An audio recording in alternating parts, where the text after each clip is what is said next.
মসজিদ তো এমন হয়, আমাদের দেশের মসজিদে তালা মারা হয় নামাজের পরে, এটা মাকরু। কিন্তু ঘড়ি চুরি হবে, ফ্যান চুরি হবে, এখন বাধ্য হয়েই ফুকাহায়ে কেরাম এটাকে বৈধতা দিয়েছেন। তা না হলে এই জাতির চরিত্রে এমন, মুসলমান সে জুতা চুরি করে, মুসলমান সে ফ্যান চুরি করে, মসজিদে মুসলমান মাইক চুরি করে, এ কোন জাতের মুসলমান? আর মুহাম্মদ সাল্লাল্লাহু আলাইহি ওয়াসাল্লাম কি জাতের মুসলমান তৈরি করে গেলেন? আল্লাহ আমাদের হেফাজত করেন। মসজিদের দান বক্সের টাকা দান বক্স চুরি করে নিয়ে যায়, এও মুসলমান। আল্লাহ আমাদের হেফাজত করেন। মুহতারাম হাজিরিন, রাসূলুল্লাহ সাল্লাল্লাহু আলাইহি ওয়াসাল্লাম যে মসজিদখানা তৈরি করলেন সেটা ছিল বহুমাত্রিক শিক্ষার মূল কেন্দ্র, জাতি গঠনের শিক্ষা কেন্দ্র, ইবাদতের জন্য, এমনকি ওয়াল কাদা ওয়া ইদারাতিদ দাওলা। রাসূলুল্লাহ সাল্লাল্লাহু আলাইহি ওয়াসাল্লামের মসজিদে বিচার কার্যক্রম সমাধা করা হতো, বিচার বিভাগীয় রায় এখান থেকে দেওয়া হতো। রাসূলুল্লাহ সাল্লাল্লাহু আলাইহি ওয়াসাল্লাম রাষ্ট্র পরিচালনা করতেন মসজিদ থেকে, মসজিদে নববী থেকে। এটা কি চিন্তা করা যায় আজকের পৃথিবীতে? নবী আলাইহিস সালাতু ওয়াস সালাম এরপরে আল মুআখাতু বাইনাল মুহাজিরিন ওয়াল আনসার, মুহাজির এবং আনসার সাহাবীদের মধ্যে কঠিন ভ্রাতৃত্ব তৈরি করলেন, ভাই ভাই সম্পর্ক গড়ে দিলেন। এমন সম্পর্ক হলো, যারা মক্কা থেকে এসছেন তারা তো ঘর বাড়ি, আত্মীয় স্বজন, ছেলে মেয়ে, সহায় সম্পদ ত্যাগ করে অনেকে এসেছেন, কিচ্ছু নাই। আব্দুর রহমান বিন আউফ কত বড় ধনী মানুষ ছিলেন, ব্যবসায়ী ছিলেন, কিচ্ছু নাই।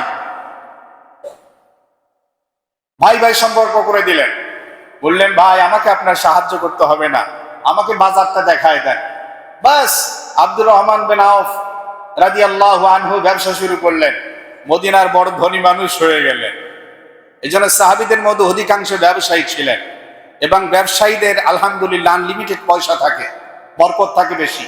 এই জন্য তারা দিন ধর্মের কাজের জন্য অনেক বেশি সহযোগিতা করতে পারেন।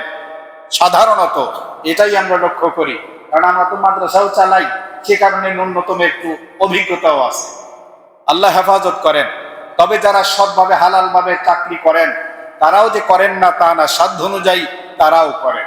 আল্লাহ তাআলা আমাদেরকে সাহাবায়ে কেরামের আদলে চলার তৌফিক দান করুন।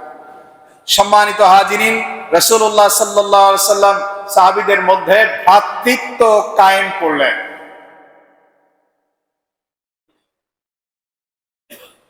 রাসূলুল্লাহ সাল্লাল্লাহু আলাইহি ওয়াসাল্লাম মদিনা মুনাওয়ারায় এসে দাস্তুরুল মদিনা, সহিফাতুল মদিনা, পৃথিবীর ইতিহাসে সর্বপ্রথম কনস্টিটিউশন অফ মদিনা, মদিনার সংবিধান তিনি প্রথম প্রতিষ্ঠা করলেন। এর আগে লিখিত কোনো সংবিধান ছিল না। তিনি রাজনৈতিক দূরদর্শিতা এবং প্রজ্ঞা এমন ভাবে স্থাপন করলেন, তিনি জামাআল মুসলিমিন ওয়াল ইয়াহুদ ওয়ান নাসারা ওয়াল মুশরিকিন ফি আকদিন ওয়াহিদ, সমস্ত মুসলমান, মুশরিক, ইহুদি, খ্রিস্টান, আর মদিনা যেহেতু ইহুদি অধ্যুষিত এলাকা ছিল, তাদের নেতৃত্ব, কর্তৃত্ব, আধিপত্য ছিল রসুল যখন প্রথমে আসেন তখনও। এই জন্য রাসূলুল্লাহ সাল্লাল্লাহু আলাইহি ওয়াসাল্লাম তিনি সবাইকে একত্রিত করলেন, ঐক্যবদ্ধ করলেন। মদিনার এই ভূখণ্ডকে রক্ষা করার জন্য, বহিরাগত আক্রমণ থেকে রক্ষার জন্য, পারস্পরিক সহাবস্থানকে শান্তিপূর্ণ করার জন্য তাদের মধ্যে লিখিত চুক্তি হল। রাসূলুল্লাহ সাল্লাল্লাহু আলাইহি ওয়াসাল্লামের অনুপম সে আদর্শ তিনি প্রকাশ করতে পারলেন, সুযোগ পেলেন। দলে দলে লোকেরা তখন কালিমার মুসলিম হলো, মদিনায় মুসলমানদের সংখ্যা গরিষ্ঠতা অর্জন হয়ে গেল। আল জিহাদ ওয়াদ দিফা, রাসূলুল্লাহ সাল্লাল্লাহু আলাইহি ওয়াসাল্লাম আগাছা যদি হয় সেগুলো নিধন করতে হয়। রাসূলুল্লাহ সাল্লাল্লাহু আলাইহি ওয়াসাল্লাম জিহাদ করেছেন আল্লাহর নির্দেশিত হয়ে, আল্লাহর নির্দেশিত হয়ে তিনি জিহাদ করেছেন। জিহাদের যে কত আয়াত কোরআনের মধ্যে, আপনি অবাক হয়ে যাবেন। এবং রাসূলুল্লাহ বলেছেন কিয়ামত পর্যন্ত জিহাদ চলবে। এই বিধান রহিত হয় নাই, হবেও না। তিনি যুদ্ধ করেছেন এবং প্রতিরক্ষামূলক ব্যবস্থা গ্রহণ করেছেন। রাসূলুল্লাহ সাল্লাল্লাহু আলাইহি সাল্লাম বদরের যুদ্ধ করেছেন, উহুদের যুদ্ধ করেছেন, খন্দকের যুদ্ধ করেছেন। এভাবে অন্তত ৮০টির মতো যুদ্ধ সংগঠিত হয়েছে। এর সবগুলোই ছিল আত্মরক্ষামূলক।